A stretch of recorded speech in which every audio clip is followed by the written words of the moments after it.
Shall I begin?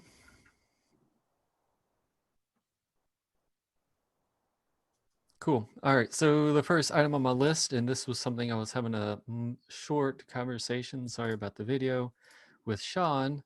Um, hello. Oh dear, computer.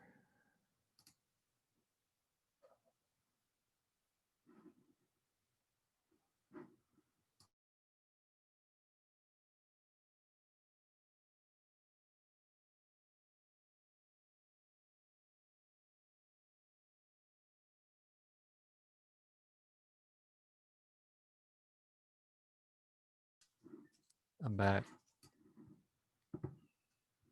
I'm sorry. Oh, can we do the same thing with jars? So we have 2 Scarbecs and 2 jars, and then we do this double fast? I love it. That's it. But how do we do that?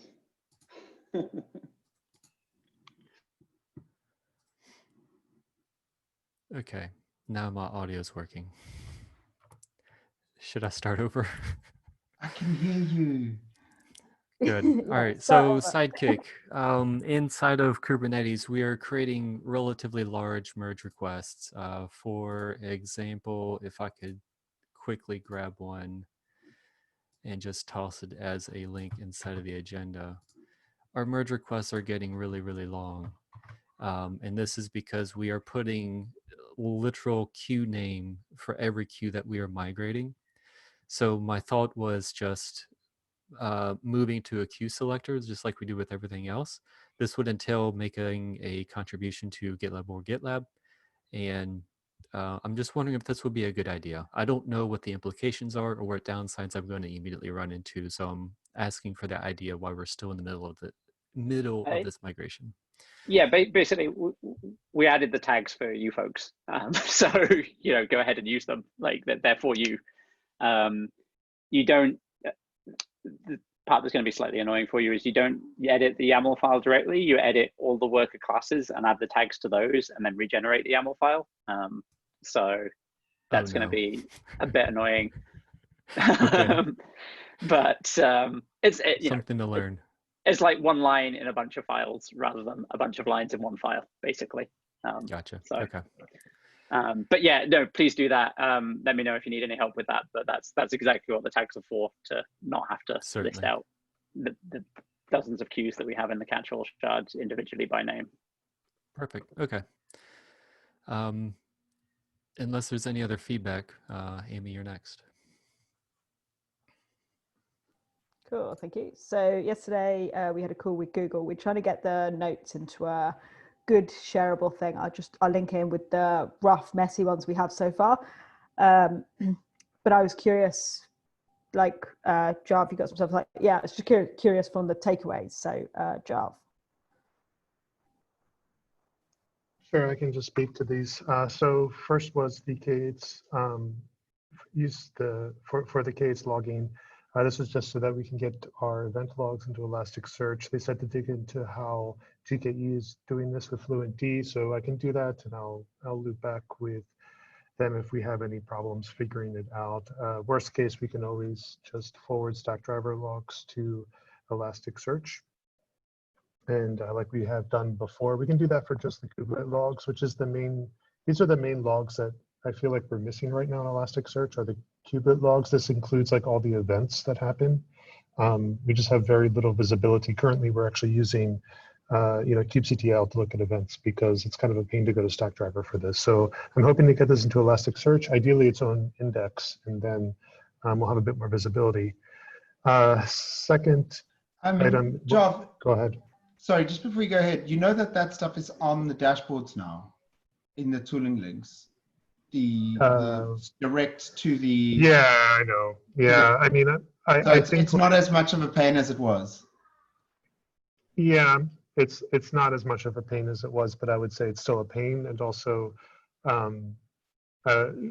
mean, yeah, whenever I go to Stackdriver, I feel like someone has failed me. Like I just don't like doing it. Yeah. It's just a pain. It's like, yeah, I mean, it's cut down to like the that thing, whatever you've clicked on in the Yeah. Grafana link, and it's the new UI. I know it's horrible, but it's like less horrible than it was. Sure. Good point. Next was the multi-cluster network egress. We were talking about whether we should split the cluster to avoid additional cost for network egress. They said, oh yeah, this is a very typical thing. In fact, most people use zonal clusters, and then they kind of showed us in the service mesh demo how you can use zonal clusters and how that's typically organized by project. And that was an interesting presentation. I think we have a link for that because I think it's like a public presentation that they have. But in the meanwhile, we're not going to go to service mesh right away. So in the meantime, I think what we're probably going to do is what we were discussing before, which is to split the cluster into 3, potentially probably have 1 regional cluster and then 2 zonal clusters. 1 regional cluster because we definitely want to keep the workloads that only run on 1 pod. We want to have those on a regional cluster because we want them to be able to float between AZs. We were talking a bit about on the call that we have services that require only 1 pod, like the throttled shards. And they said, hey, this would be a good use for service mesh with Istio. You know, you can abstract that away. You know, you basically define your service in a declarative fashion to say like it should only run on 1 pod, and then like that would be able to float between 3 zonal clusters. So that was interesting. I think this is probably the direction we're going to go, but maybe it's not the first thing we do. I think those are my main takeaways. Maybe Skarbek or Amy, do you have any others? I think the only thing I want to add is that it sounded as if they have an interest in helping co-author one of the strategies that they discussed in the meeting, which is one of their methods of deploying a cluster. If we wanted to rebuild a cluster, for example, automating that through CI, it sounded like they had a vested interest in helping us develop that thing. I don't know if we want to go down that route, but I feel like if we did, that might give us some interesting benefits. I had a very short conversation with Amy and Jarv that, you know, this might be a good, interesting marketing opportunity for us as well. If I don't know if that's something that we're interested in, though. I think in order for us to do this, we'd have to have a conversation with other people, because this would take us away from other work related to the migration that we're currently concentrating on. And did I understand them properly that for Anthos, they're actually using GitLab CI in their own, like, as a CI tool, which I found very surprising. Yeah, that was the impression I got as well. I couldn't tell if he was just using that as testing something, like he demoed it in some way, or if that was something they are legitimately using. I can't imagine them using GitLab CI because Google is such a large organization. They've got, you know, Borg sitting out there that does all this crap for them. So I don't know. But I thought I think that's why I would assume that it's not impossible for them to use because they're such a large organization. But what does co-author actually mean? I don't know. I think we need a little more conversation with them to figure out what that might actually mean and figure out what benefits either of us would gain with their assistance on this project.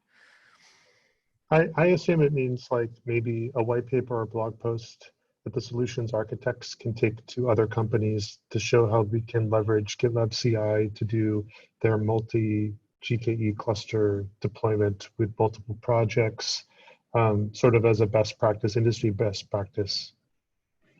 That's what my impression was. We should figure that one out, because that sounds really, really interesting. And not only from the marketing perspective, actually, if they can help us by, you know, providing someone who will, well, sit down and work with us, that would be that will speed up some things. Maybe not necessarily the migration right now, but, you know, things that are supposed to be at the tail end will come closer right now, and we can be safer while we migrate. So let's stay on that. Let's maybe get in touch back with them and see like what they actually meant with them, how they're seeing this.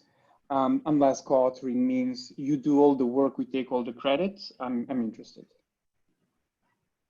That's how some other partnerships work. That's why I'm saying this. So if that's not what they mean, then let's see what we can do to get some help.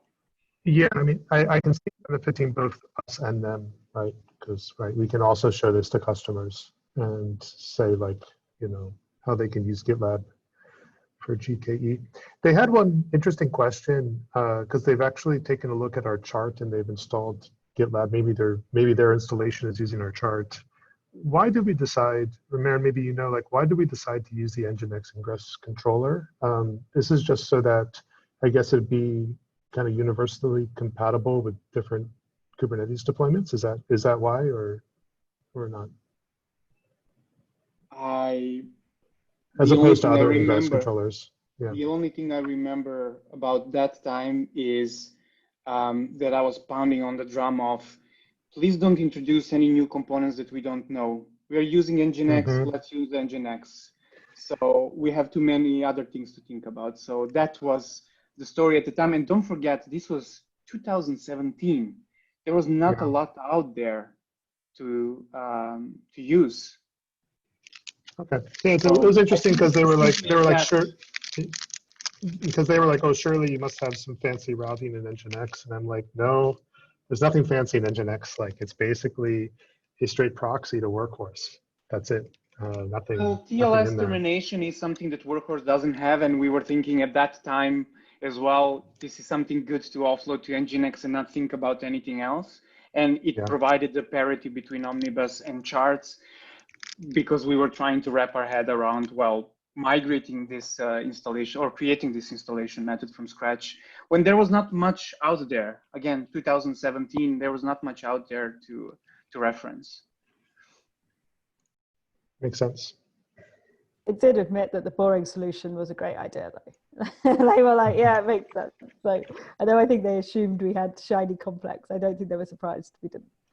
And another reason why you shouldn't be maybe shocked that they might be using GitLab is one of their now solutions architects or professional services, but then a very visible person in the Kubernetes community spend a lot of time with us.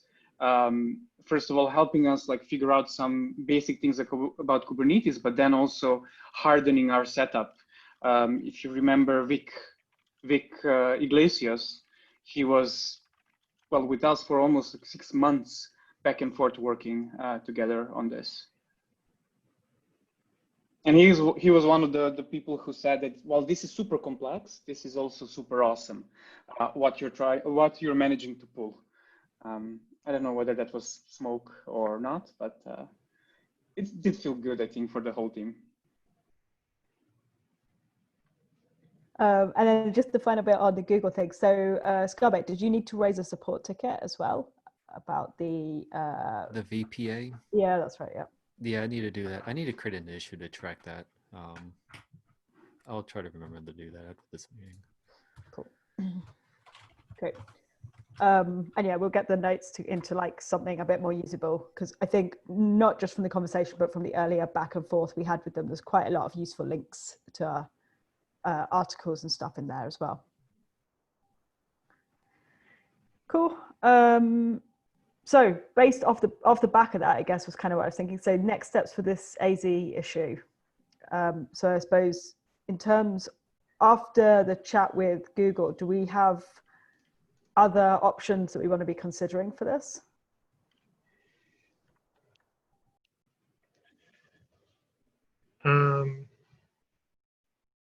Other than the cluster split, I don't see any other option.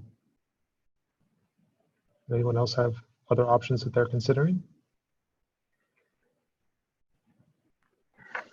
So that so we're saying that one option 2, and we're just rejecting option 1 in the sidecar option. I think the sidecar really doesn't get us to where we need to go, just because it only reduces one of the cross egress connection points. And I see it as also being, I mean, it's not as much work, I would say, but it also makes our chart very messy to have to support both, I think. I mean, I haven't really fully fleshed it out or really talked to the distribution team too much about it, but it sounds like from my conversation with Jason about this, it's kind of going to suck because we're going to have to like support both, and we're going to have to keep those configurations aligned, even though Nginx really doesn't do a whole lot. We can talk to them again about it to see like if they've had any new thoughts about doing an Nginx sidecar. But it really does, actually, in the short term, it doesn't help us as much, right? Because we still have this extra cross availability zone point, you know, between the GCP internal LB and Nginx. The only other option that I thought of was, I guess, triplicating the web service deployment, and we would have affinity rules locking web services to specific zones, and then we would have an egress or a service per zone, and we could add each of those zones or each of those services into HA proxy for the appropriate zone that HA proxy serves. But that in itself, I feel like would also be messy because we would have 3 deployments of GitLab versus the current one. And I think you mean the Nginx ingress controller, Yeah. right? Because this is what we would need to duplicate, and then underneath that, we would have to have it prefer web services in the same Inside zone. the same, exactly, yeah. And I'm not sure if that's possible. I guess you can do it based on like some kind of tagging or something. I don't know. I didn't look into it. But It could be that whatever Nginx sends its traffic to is going to a service that's dedicated to the web service that's specific to the zone. I see. But like, I don't even know how that part is configured because I haven't taken a look at the chart, and I don't even know if that's extendable or not. Right. So some possibilities. So what I was going to say is if we don't have, if there's options and it's a case of evaluating the best one, then is the next step, let's evaluate them rather than, as I thought that we've got option 1 and option 2. I thought Google talked us through a third option, which was similar to option 1, but slightly different.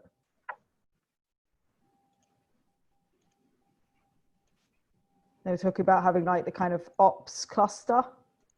Oh, yeah. I think they were referring to, I mean, we're talking about like, we have workloads that span all of these zonal clusters. And they were like, well, typically what we see is that customers create an ops cluster, which we actually have already.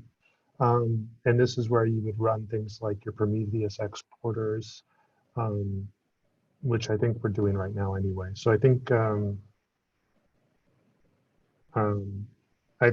the only difference I think that they were highlighting is that they see customers have an ops cluster dedicated to their production environment, where our ops cluster, I think right now is spanning multiple environments. And we also have some things that maybe other people would run in the ops cluster or running in the actual production cluster. But I think that's sort of, I mean, it's related, but in some ways orthogonal, I guess, to the discussion, because I think in both cases, we would still need to build out these separate clusters.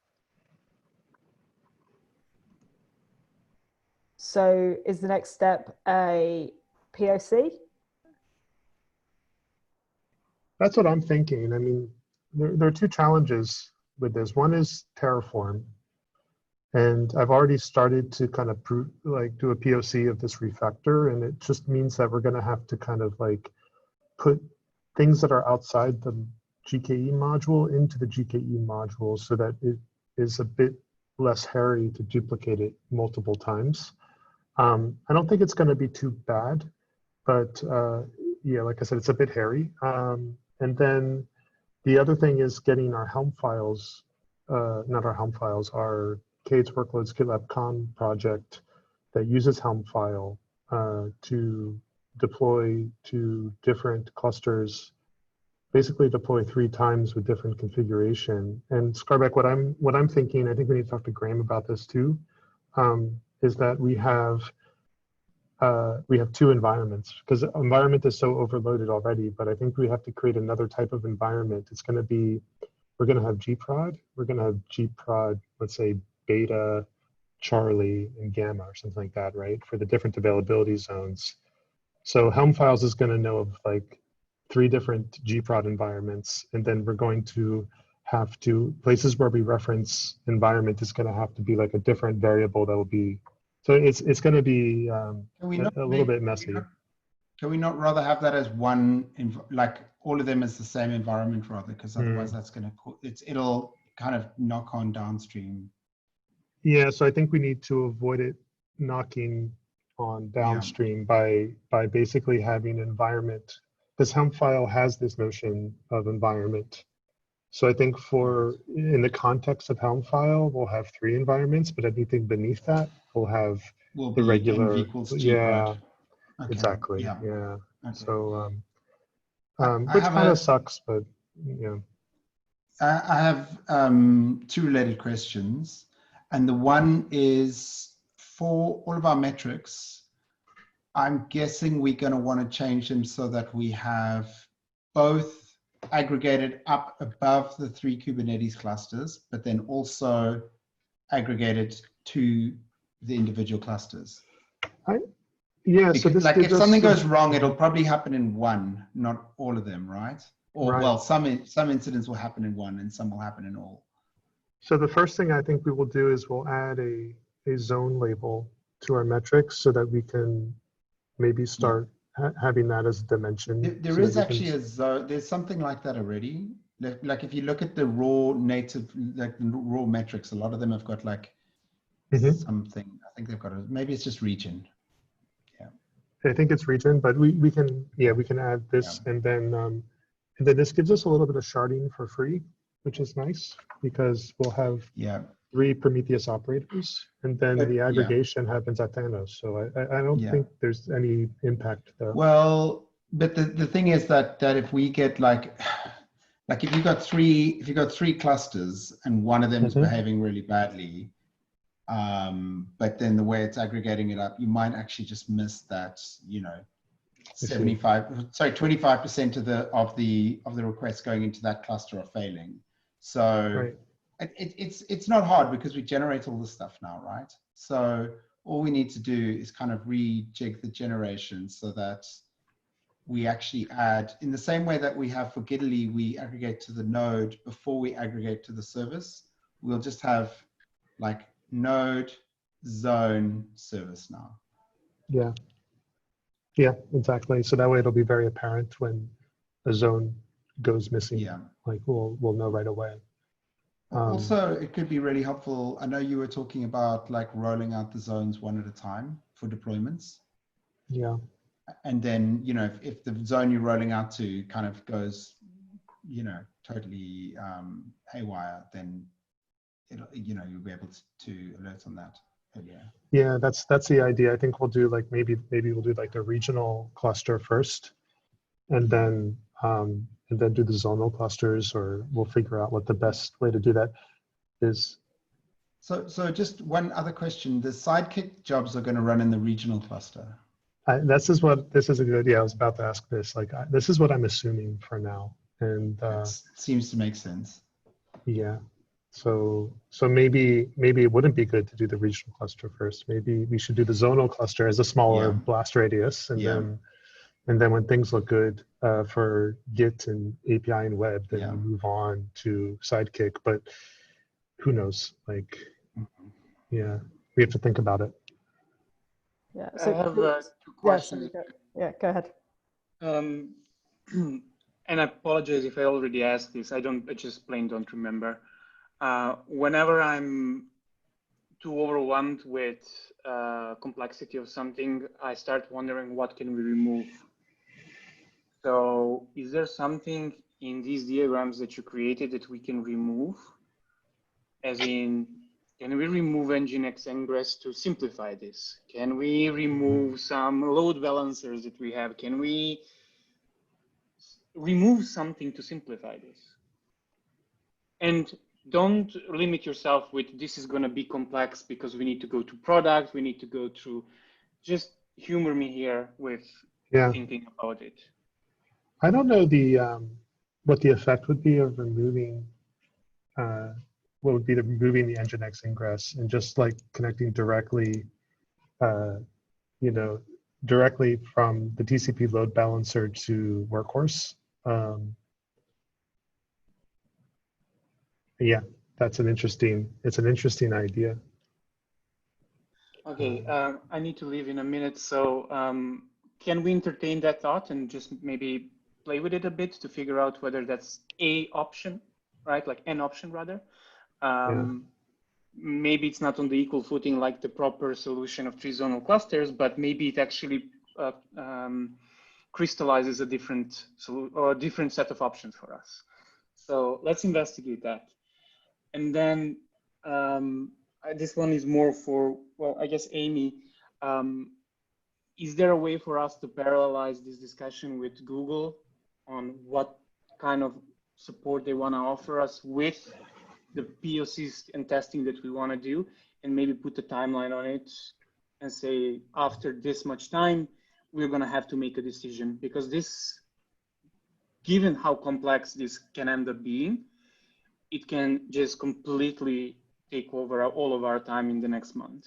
So I would like to see a time box on both or all approaches there that we are taking. Yeah, that makes sense. Cool. Thanks everyone. I have to leave, but this was a great discussion.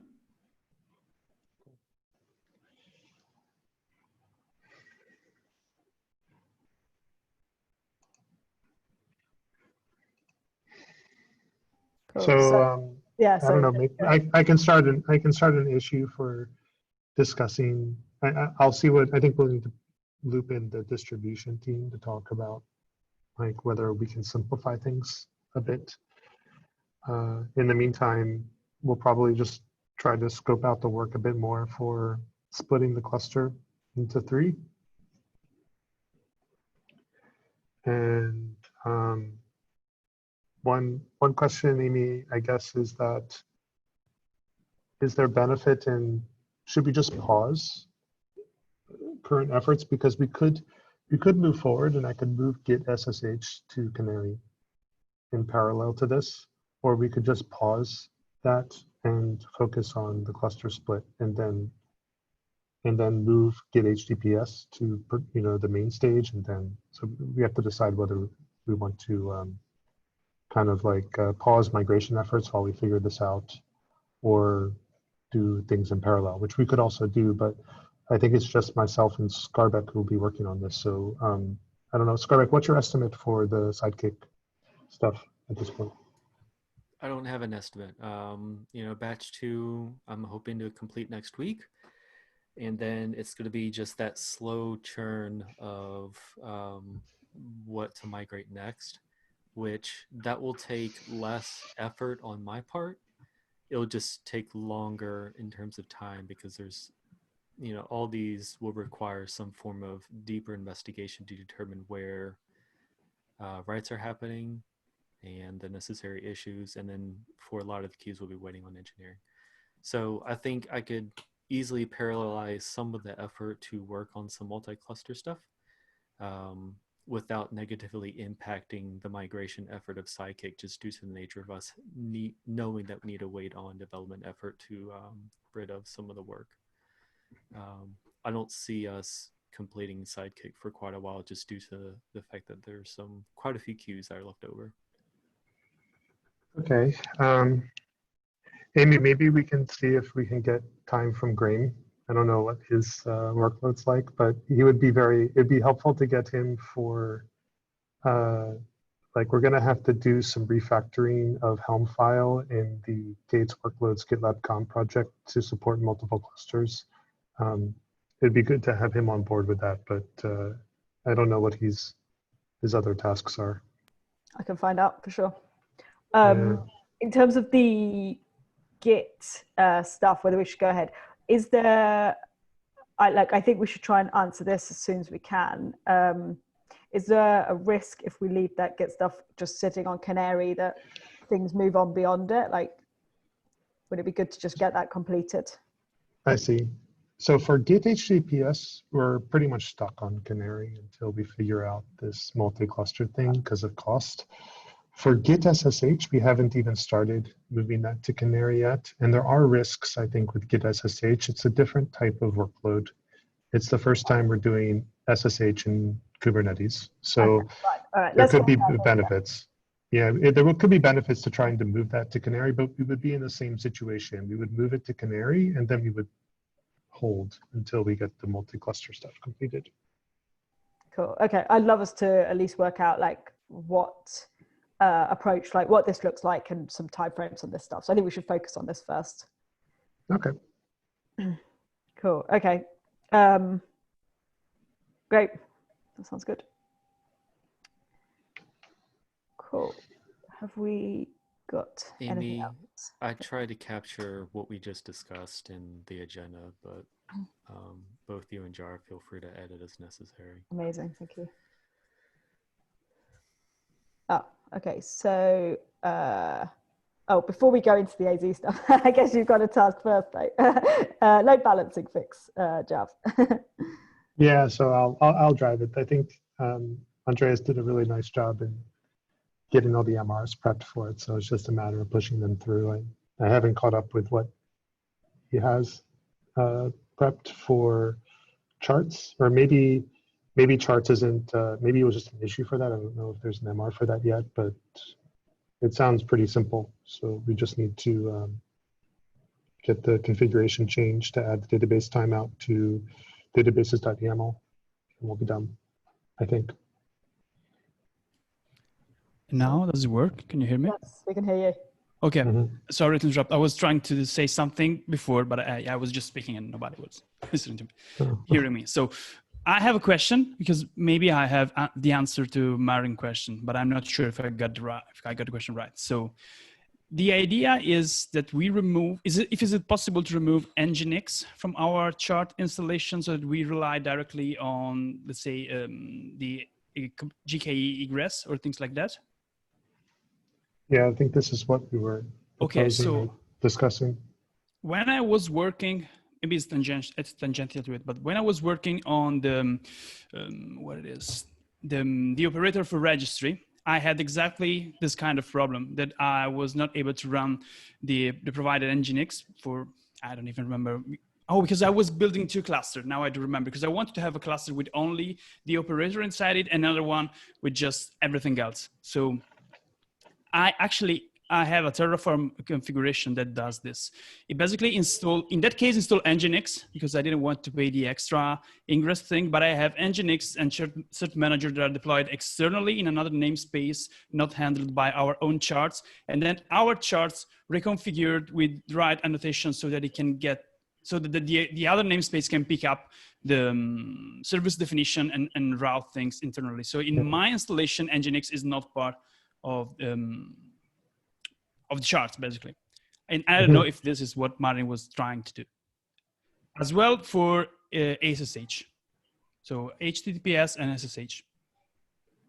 Yeah, but I mean, I assume, I haven't even looked at how we do SSH, but we don't have SSH going through Nginx, right? In any configuration. You do. Really? Yeah. I mean, this is, do you mind? Can I share the screen 1 second? I'm just looking at my old, my old Terraform project. So this is my old Terraform project. Oh, let me show you very quickly. So it was designed by installing GKE cluster, then installing some base services on top of it, and then just installing GitLab charts. So that's the Kubernetes services that I was running. And if you read from the top, basically is installing and configuring the cert manager, requirements for cert manager, jet stack. But at the end, there is the Nginx ingress. So it was creating a namespace, and then basically here, you have SSH configured. So SSH was coming through Nginx. And then when you go through This was my configuration for the chart. And when you go to the chart, basically you say that you don't want the Nginx ingress enabled, but at the global ingress, you have to configure things so that your service will be picked up by the externally provided Nginx. So this is, yeah. I'm sure it used to work. Then I just changed the focus and started working on something else, but yeah. I think I'm I'd just be trying. Curious. I think I'd be curious as to what Nginx currently does, because I know we ship it with Omnibus, and we sometimes will make changes to Nginx. And if we depend on anything that Nginx does, we may not be able to remove it.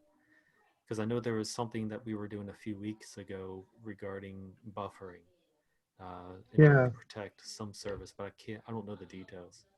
Yeah, I mean, we basically turn it off right now for GitLab.com for all Git traffic.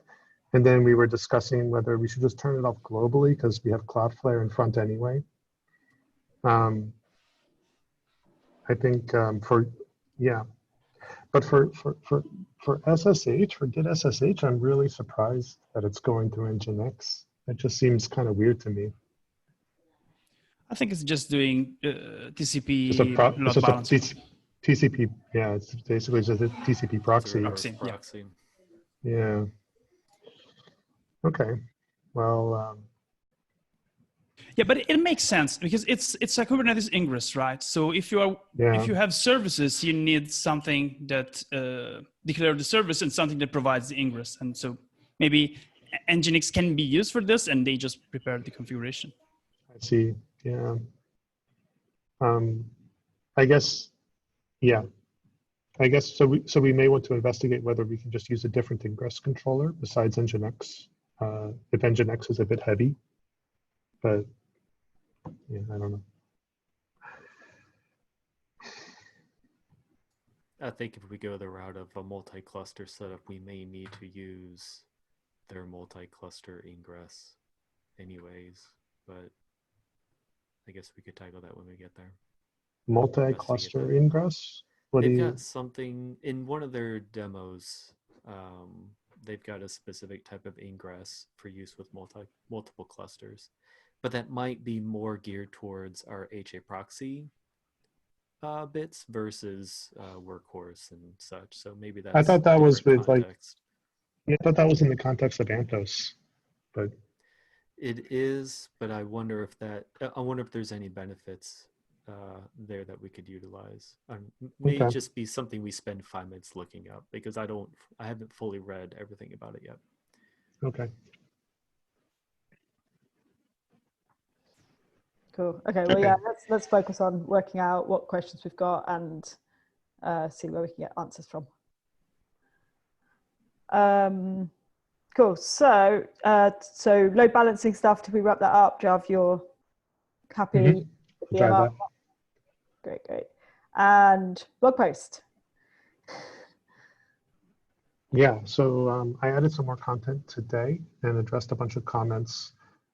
Specifically, the content was on like this network egress stuff, which I thought was a good thing to add. And I moved some things around. So if you have time, I would love to have another look through.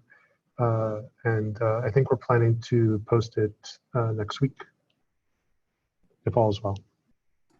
Awesome. I'll gladly take a look. Thank you. Awesome. Has anybody got anything else they want to bring up today? Cool. One thing before we finish, actually I'll just stop recording because this is not especially relevant